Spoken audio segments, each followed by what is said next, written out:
मैं किसी से नाराज़ नहीं होता, बस ख़ास से आम कर देता हूँ। कुछ इस तरह वो नाराज़ है हमसे, जैसे किसी और ने उसे मना लिया हो। बुराई दिल में रखने से बेहतर है इंसान नाराज़गी ज़ाहिर कर दे। मेरे दिल से उसकी हर गलती माफ़ हो जाती है जब वो मुस्कुरा कर पूछती है, नाराज़ हो क्या?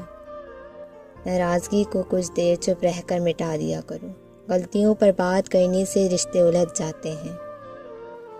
नाराज़ उनसे हुआ जाता है जिनको आपकी नाराज़गी की फ़िक्र हो।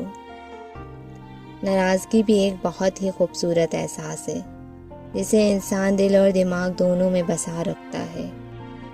नाराज़गी वक्त और ख़ामोशी को अगर तवील कर दिया जाए तो फासले इतने बढ़ जाते हैं कि उनको ख़त्म करना या कम करना हमारे बस में नहीं रहता। जब कोई इंसान नाराज़गी दूर करने में पहल करता है तो उसका हरगिज़ ये मतलब नहीं कि वो गलत था, बल्कि उसका मतलब ये होता है कि उसे आईना से ज़्यादा रिश्ते अजीज़ हैं। तेरी बात खामोशी से मान ली, ये भी अंदाज़ है हमारी नाराज़गी का।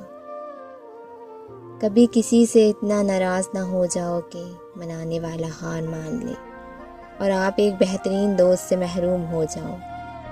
अगर कोई तुमसे नाराज़ है और उसे इस बात पर गुरूर है कि तुम उसे मना लोगे, तो उसके गुरूर को टूटने मत देना। सबसे ख़तरनाक नाराज़गी होती है जिसमें आप कभी उस शख्स पर जताते नहीं कि आप नाराज़ हैं और दिल ही दिल में रखते हैं, यहाँ तक कि एक दिन वो दिलों का खोट रिश्तों के टूटने का सबब बन जाता है। किसी इंसान की खामोशी से नाराज़ मत हुआ करो, किसी इंसान की नाराज़गी से नाराज़ मत हुआ करो। हालात के हारे हुए लोग अक्सर खामोश हुआ करते हैं।